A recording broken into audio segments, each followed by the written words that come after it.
بالله من الشيطان الرجيم بسم الله الرحمن الرحيم الحمد لله رب العالمين وبه نستعين والصلاة والسلام على أشرف الأنبياء والمرسلين سيدنا ونبينا بالقاسم محمد وعلى عترة الطيبين الطاهرين المعصومين أما بعد السلام عليكم ورحمة الله وبركاته. We are continuing on our talks on bringing Hajj home.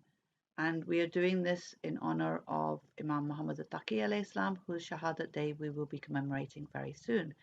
And this is because of the debates that he had with Yahya ibn Ahkam on Hajj. So that's why we're concentrating on Hajj. And also the fact that we're not able to go to Hajj this year, so it felt like a good idea to bring it home. And also because the Shahadat day of Imam Muhammad al-Taqi alayhi salam is just before Dhul Hijjah. So these talks would be a good reminder to actually play them again and revisit them again and re-listen to them again when Dhul Hijjah starts, in order to actually bring the Hajj home during Dhul Hijjah, inshallah. So today we're looking at the Salah of Tawaf. So the Salah of Tawaf is very much to do focused around Prophet Ibrahim alayhi salam, because we're told that we should recite this Salah behind Maqam Ibrahim. And here we're also told in the Holy Quran in Surah Baqarah that Prophet Ibrahim was made an Imam. أعوذ بالله من الشيطان الرجيم قال إني جعلك للناس إماما. He said, surely I will make you an Imam of men. So how can I bring this home? I need to remind myself that I need to be behind the Imam, not in the front or on the side. Just as I have to pray the Salah of Tawaf behind Maqam Ibrahim, I need to constantly remind myself that I have an Imam. And am I actually constantly staying behind my Imam, or am I trying to get in front of him, or am I going to try to be by his side? I need to be behind him, following him. What one thing will I do to show I am following my Imam? One of the ways to show that if I'm following my Imam is to actually maybe sit there and list all the things that I have done during the week on Thursday night or Friday morning, because my book of deeds, my action of deeds for that whole week goes to my Imam. And I need to just think about, in those deeds, have I followed my Imam? Would he be happy with me, or would he be sad? Am I the cause of his tears? After the Tawaf, we do this Salah, and the fourth Imam, Imam Zainul Abidin alayhi salam, asked Shibli, when you prayed the 2 rakat, did it occur to you that you were praying the prayer of Ibrahim alayhi salam in defiance of shaitan? How do I bring this home? I need to think about, in what aspect of my life does shaitan have a hold over me? Where is it that shaitan actually subconsciously or consciously has a hold over me? I need to think about what one thing will I do to change this? And it can be a very small thing, but it has to be something, even if just recognizing and acknowledging that in this aspect shaitan has a hold of me, and then starting with the dua, asking Allah to help, asking our Imam to help us, and then change will come from that, inshallah. I need to make sure that I'm part of the Salah of Tawaf is following in the footsteps of Prophet Ibrahim, because we're told in Surah Baqarah, أعوذ بالله من الشيطان الرجيم واتخذوا من مقام إبراهيم مصلى. Appoint for yourself a place of prayer on the standing place of Ibrahim. How can I bring this home? I need to look at what lessons I can learn from Prophet Ibrahim's life to bring into my life here.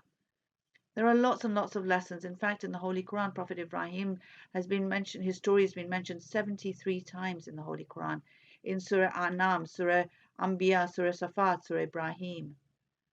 I can look at all these stories and try to sort of learn what I can take away from them to bring into my life. The three things that come to mind is Tawheed, where Prophet Ibrahim fought for Tawheed, where he tried to teach the people how the stars and the moon and the sun are deficient, and it is only Allah that you can truly worship as your Rabb. He broke the idols to show the people that if the idols cannot even protect themselves, how are they going to protect you? He made so many sacrifices in his life. He prayed so hard for a son, and finally he was given Prophet Ismail alayhi salam. And when he was given Prophet Ismail alayhi salam, he was told, now sacrifice Prophet Ibrahim. First, go and leave him in the desert with his mother, Lady Hajra. And then when he grew up and Prophet Ibrahim reconnected with his son, Prophet Ismail, and they built the Kaaba together, then he was told, now sacrifice your son for Allah. Imagine trying to make those sacrifices in our lives. Who do I need to sacrifice for the sake of Allah? What is it that is my Ismail? You also had so much tawakkulullah to leave your family in the desert and trust that Allah will take care of them, to be put into the fire and trust that Allah will take care of you. There is so much tawakkulullah here. I need to make sure that I take something away from his life to sort of bring into my life, whether it's tawheed, sacrifice, or tawakkulullah. Prophet Ibrahim teaches us the power of dua and how that leads to tawakkulullah. He tells us, Allah tells us in the Holy Quran, "A'udhu billahi minash shaitanir rajim, wa idh qala Ibrahimu rabbij al hadha balada amina, wajnubni wa baniya an na'budul asnam." And when Ibrahim said, "My Lord, make this city secure and save me and my sons from worshipping idols." This was a man who had broken the idols. This was a man who had spent his life for Allah, doing everything for Allah, and yet he still felt the need to pray to Allah to save him and his descendants from worshipping idols. What dua do I need to make? That I need when I'm focusing on my future. What dua will I focus on?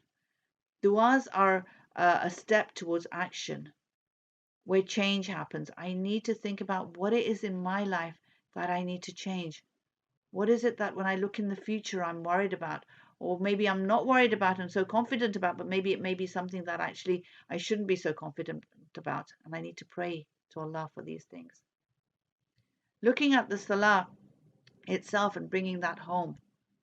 It reminds us that although we've walked around the Kaaba, it is not the Kaaba that we worship but Allah, and that is what the reminder of the Salah is. How do I bring this home? I need to think about what is it in my life that I worship other than Allah? What is it that I give more importance to? It is that thing that I'm doing at the exact time of Salah. Subconsciously, I'm telling myself that the Salah is not as important as that thing. In order to remind myself that the Salah is the most important thing, it is my connection to Allah, it is my alone time to Allah, I need to maybe today pray my Salah exactly on time. And I can do this by actually checking the time. The first thing I do in the morning is to check the time and set my alarms for the Salah so that I pray it on time. After the Tawaf, we have reached a level of servitude, a level of connection. And now to actually ascend even further, now actually to have the Miraj through the Salah, I need to have that servitude and that connection beforehand. How can I bring this home? I need to make sure that I reach a level of servitude and connection before I start my Salah. And this can be done if I remember Allah throughout my day. Because whatever I focus on in my day, then I'll be able to focus on in my Salah. So if I'm focusing on Allah throughout my day, it will be easier for me to focus on Allah and connect to Allah in my Salah. I need to take time to connect before I start the Salah. So even if I'm focused on Allah throughout the day, whatever I'm doing, at the time of Salah, I need to stop and then come to the Musalla and actually sit for a few minutes and try to connect to Allah. How do I do this? It can be through anything, whether it's reciting Quran, whether it's meditation, whether it's contemplation, whether it is dhikr. It doesn't matter in which way that I do this, but I need to make sure that I connect to Allah before I begin the Salah itself. The prayer is a prayer of thankfulness, of gratitude, just because we have finished the Tawaf. So we're actually thanking Allah for giving us this opportunity and grateful that we've been able to be connected to Allah through the Tawaf. And this is part of what the prayer is about. How can I bring this into my home, into my life? Am I grateful for being given the opportunity to actually pray, or do I do it begrudgingly?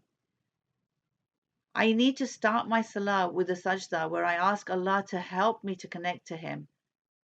And I need to finish my Salah with a sajda of shukr to thank Allah for being given this opportunity. If I haven't prayed properly, then what am I actually thanking Him for? If I have not connected, if I have not prayed with presence of heart and presence of mind, then really I need to ask myself, what am I thanking Allah for? What have I done with the opportunity that He gave me except waste it? So let me just conclude on all the things that we can learn from the Salah of Tawaf to bring back home. We talked about how we can learn from Prophet Ibrahim being an Imam and how we needed to stay behind the Maqam of Ibrahim in the same way we need to stay behind our Imam. We need to follow our Imam.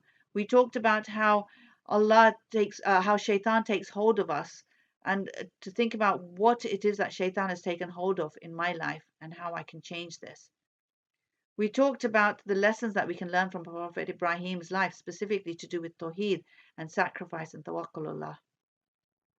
And then we talked about how, in order to actually pray Salah give Salah the importance that it requires, and to actually truly connect to the Salah, I need to take a little bit of time to actually focus on the Salah and to focus on connecting to Allah before the Salah, and to make sure that I do not worship anything other than Allah, and to remind myself of that, maybe just giving the Salah its importance by praying it exactly on time today. And we also gave the example of being thankful for the opportunity of Salah. And when I actually go into the sajda of shukr to thank Allah, I need to have done something with that opportunity. Otherwise, what was the point of the sajda of shukr? Inshallah, if we can take away at least one thing from all of these examples that have been given from the Salah of Tawaf to bring back home, then we can actually truly bring Hajj back home, inshallah. Please join me tomorrow to look at how I can bring Sa'i back home, inshallah. Wassalamu alaikum wa rahmatullahi wa barakatuh.